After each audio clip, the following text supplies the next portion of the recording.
Ang sarap magsalo-salo talaga sa kubo sa farm kapag pagod sa trabaho. Solve!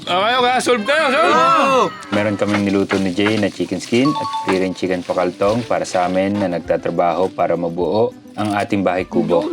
Mawawala ba ang kulitan dito? Siyempre hindi. Ano kakainin namin?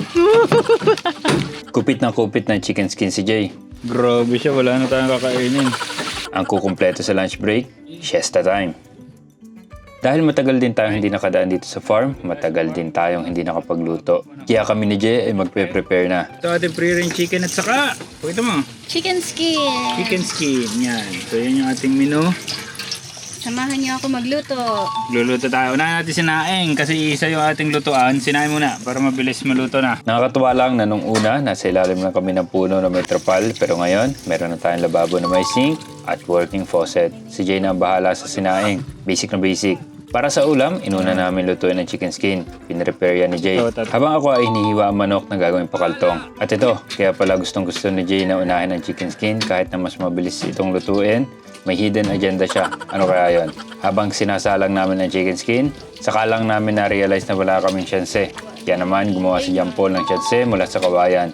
Very native pero will serve its purpose. Sasarapan natin ang luto para mabilis na matapos na rin ating bahay kubo. Para sipagin ang mga manggagawa. Nabagal ang gawain kapag hindi masarap ang pagkain. Diba? Mayroon tayong faucet. Mayroon tayong ilaw sa ating kubo. Off-grid lahat yan. Kaya pwede na mag-overnight dito sa farm kung gugustuhin. Ewan ko kung maraming lamok. Sana hindi malamok tuwing gabi. At ito, lumabas na ang totoong dahilan kung bakit gustong gusto ni Jay na unahin ang chicken skin. Taste test. Hati to. Ako dapat.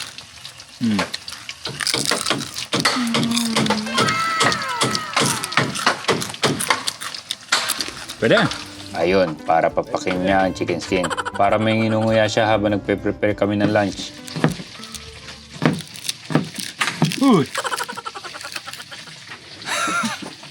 Pakainin namin. Ayan. Tulog yung lawal ko. Sina? Ano ba yun?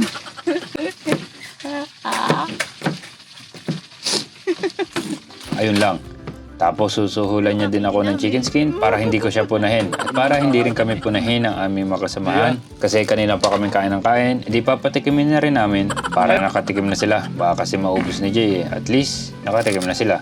Na matapos ang chicken skin, doon ko rin sinalang sa mantika ang ating pakaltong. Favorite menu namin talaga ito sa free-range chicken. Ayan. Yan. Nanguya na naman. Ito kanina, pantay ito dito. Ito yung mababaw na. Ba't ka kukuha eh?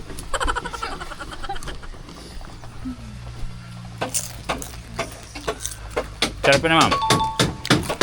Siyempre, hindi pa rin tumigil si Jay sa pagpapak ng chicken skin. Ginawa na ang chicherya. Pero joke lang, okay lang yan. Marami naman yan.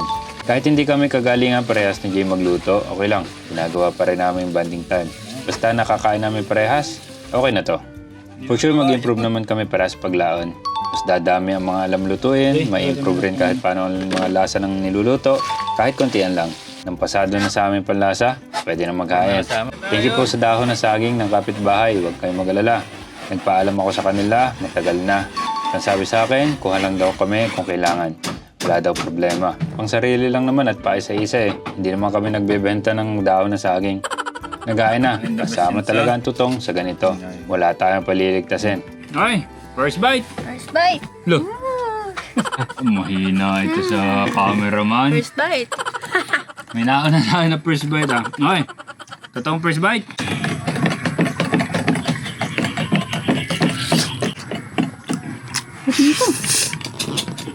Ang sarap talagang magsalo-salo kapag galing sa trabaho.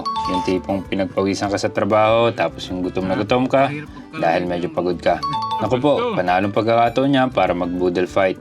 Kaya pag ganito kami, pagkaya ng time at may lulutuin, ay hala, magluluto kami.